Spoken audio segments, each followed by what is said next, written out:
My name is Joe Peroni, and this is the Rise Above Project. And today I found something very interesting on social media, and then I did some reading about it. At first I thought it was fake. I thought it had to be fake. But it turns out it's not. It's becoming very popular. I'm going to show you a little video of that in just a second. But let's go over this. This is called a rage ritual. And it appears that people, more specifically women, are paying somewhere between $2,000 to $4,000 to participate in these rage rituals. I couldn't find a legitimate therapist who's running these, but I have found that most of them seem to be self-help gurus and authors. One of them, she calls herself a spiritual fairy godmother. So I guess people are into this, so I thought, we should take a look at it. Before we do that, what this is going to be is the participants, they scream and they beat sticks on the ground. Now they're doing this out in the woods. So they go out in the woods where supposedly they're not going to be able to bother anybody or people won't be able to hear them. So they go and grab some type of stick, they start beating the ground, they start yelling about their feelings, and they start talking about the people that they think have wronged or hurt them in some way. And according to the article, this is becoming popular because a lot of women have this perception that society discourages women from expressing their anger. So let's take a look at this.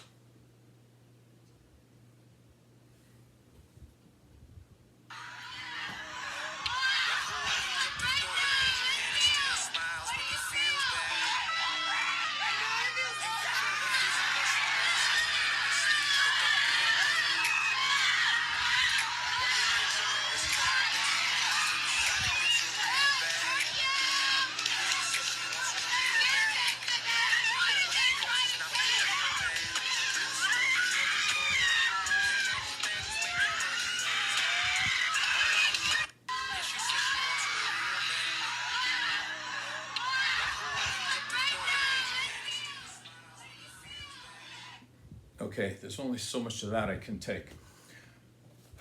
All right. Let's go over this. So the first thing I kind of want to think about is if a person really feels the need to go to a rage ritual and they want to pay that kind of money and they're actually getting something out of it and they feel that it's positive, well then I have to be all for it, right? I wouldn't want to take away something that's helping somebody. However, looking at this is so extremely dangerous in a lot of ways. So let's go over some of this. So right off the top, getting better at expressing your anger is not something that we should aspire to. What you want to do is get better at expressing why you're angry. That is the most important part. And to take women that they have this belief that society doesn't want to deal with their anger, that women can't express their anger in an appropriate way. I think when you start to teach women that you need to go off in the woods where nobody can hear you, and then you're going to yell and scream and smash stuff, what they're doing is that they're reintroducing what they would call the trauma. If you believe that society doesn't want to hear you and that you're not worthy in a sense to be able to stand up for yourself and to express maybe that you're angry about something, taking a person and putting them out in the middle of the woods somewhere so they don't bother anybody, so nobody can hear them. You're doing the same exact thing that's happening in society, but now you're doing it to yourself. But now you're paying $4,000 for the privilege. So that's not how expressing anger actually works. Let's continue with this. Again, I'm not a woman, so I don't understand the perception necessarily of that society doesn't want to see a woman stand up for herself. I don't really understand that. But let's look at some data. When we say that society discourages women from expressing anger, when we really look at the empirical evidence, women are twice as likely to express relationship anger. And this comes in the form of complaining, gossiping, sarcasm, putting people down, and to use a very bad term, I know, but just so people understand it, being catty is a term that people use. Being openly irritable, being emotionally dysregulated. All of these types of things are a way of expressing anger in a certain way that a man can't really do that. So I think that there's differences, right? There's differences in perception here. And taken from the article, there's a quote, and it says, "There's no place where women can be angry like that and not be condemned." Well, let's face it, if you're taking sticks and screaming like a crazy lunatic and bashing things, there's nowhere anybody can act like that and not be condemned. As a matter of fact, if a woman did that in public, they would say, wow, she's really angry, and that would be it. If a man did that, he could be shot. He would be taken to jail for sure.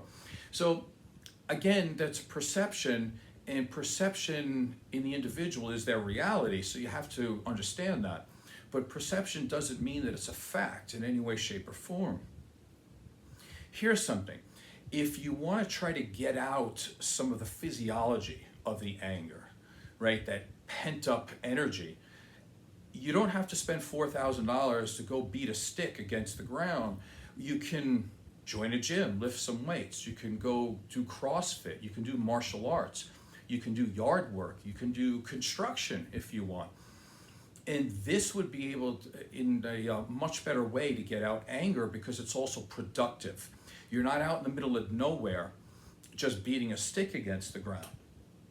Now, to be clear, part of the process here is that they're swinging sticks while thinking about every person who has wronged them or hurt them or betrayed them.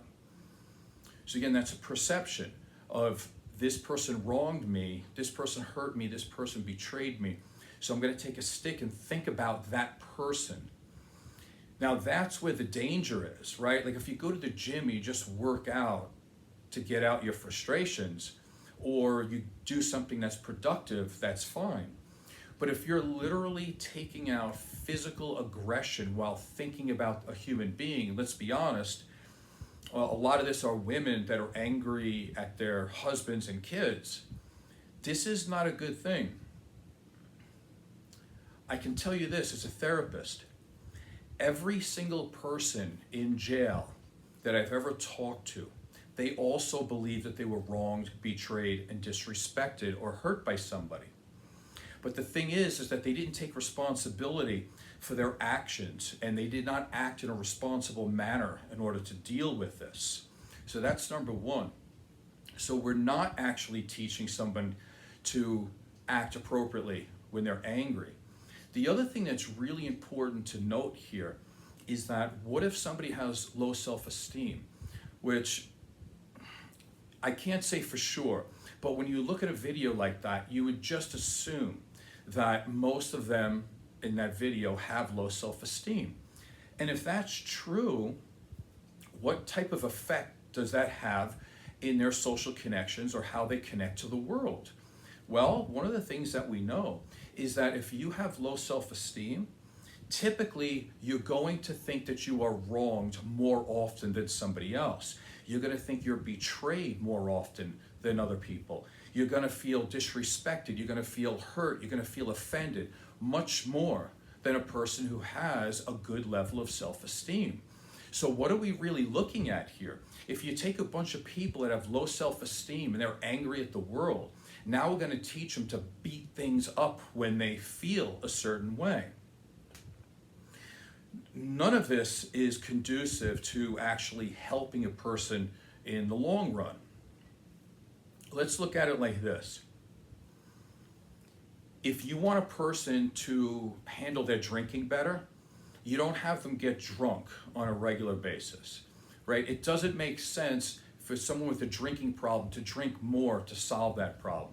So if you have an anger and aggression problem, to keep training on that and focusing on that. When we talk about ruminations in the mind, that we keep focusing on the negative over and over and over again, that can lead to a lot of things. It can lead to anger, anxiety, depression. Well, if we're doing that physically, we're doing the same exact thing. We're not getting them out of that loop. We're making it much worse. If you really want to manage anger in an appropriate way, you want to identify the feelings underneath that anger. That's the first thing, because anger tends to be the bodyguard, right? It's that strong emotion that maybe pushes people away. And from there, you want to see what's the underlying emotions. And then we want to identify if the anger is appropriate. I'll give you an example. So my girlfriend does this sometimes, and she just talks normal like everybody else. It's not a real issue.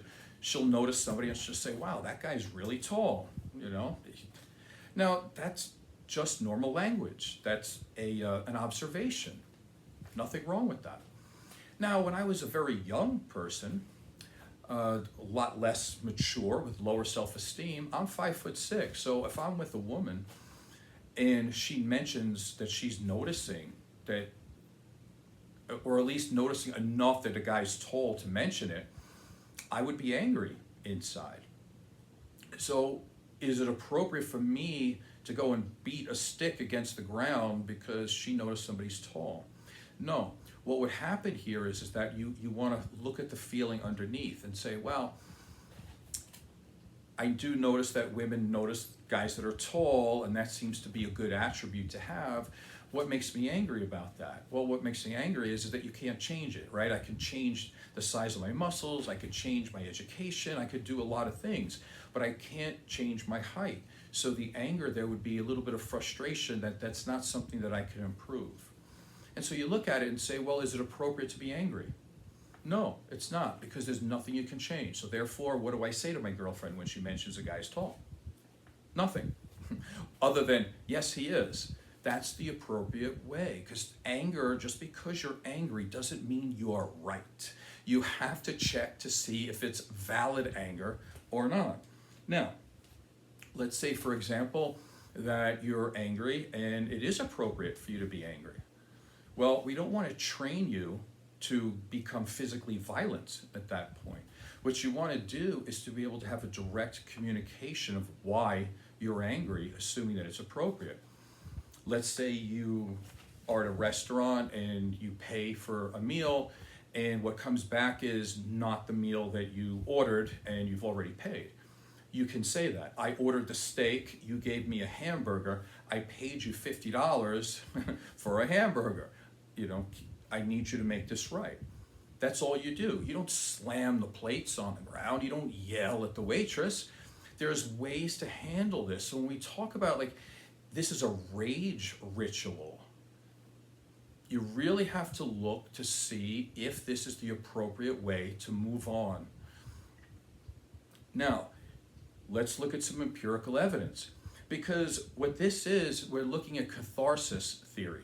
In other words, if you're angry, you just use physicality to get it out of your system, and then you become less angry. But what it's been found is that you're not handling the root cause. So there's still more and more anger there. There's a great scene in Forrest Gump where, I forgot the name of the girl, but she's throwing rocks at the house that she used to live in when she was a child, where she was being abused. She's throwing rocks, and at some point she just falls on the ground, and Forrest Gump says, sometimes there's just not enough rocks. And that's true. If you're not handling the root cause, if you're not trying to resolve, let's say, for example, a trauma, it doesn't matter, you know, what type of physicality you're going to use. It's not going to be enough. You have to handle the root cause. So expressing anger at inanimate objects, or even people for that matter, but let's just go with this rage ritual when they're smashing stuff, it actually increases people's anger. It makes them better at expressing the violence when they don't feel right. It teaches and trains people to be violent while they're angry. So if you want to train people like that to end up getting arrested later on or going to jail, this is actually a pretty good way to do it. So there is absolutely no evidence to support that catharsis theory works. Screaming and breaking things is no way to control your anger. So let's look at some of the other things that I read in part of the article here about women's anger and how it's not allowed to happen in society. Again, if a woman feels that way, I'm not here to take that away from you. But what I would say is this, here's a good question. Are men afraid of women's anger? I would say, yeah, for sure. Women are definitely afraid of women. Men are definitely afraid of women's anger. Now, why would this be? Well, because number one, if you're with a partner, you want them to be happy. So if they're angry, it's not going to make you feel good because you want your partner to be happy. So that's a very simple reason why. The other one is that let's say you're out in public. Let's say you're at a restaurant, wherever it might be, and the woman is getting irritated or angry. She's getting a little bit louder, a little bit more emotionally dysregulated. What happens is that everybody starts looking at the man like, okay, it's got to be his fault. And that's why guys are not too happy with that. Because I would say on the other side is that we are comfortable with women's anger because we let it happen over and over again. If there was a man in a restaurant yelling at the woman, they would ask him to leave. They would go to the woman and ask if they want to call the cops. Like if you did this in a bar, for example, and a man was getting very loud and angry or threw a drink on a woman, listen, that guy's going to get arrested or beat up. That's the way it is. Like we're uncomfortable with men's anger when it's towards women. But if a woman is angry, everybody's going to run to her rescue. I know that's just one example, but I would imagine I could name 1,000 examples here. But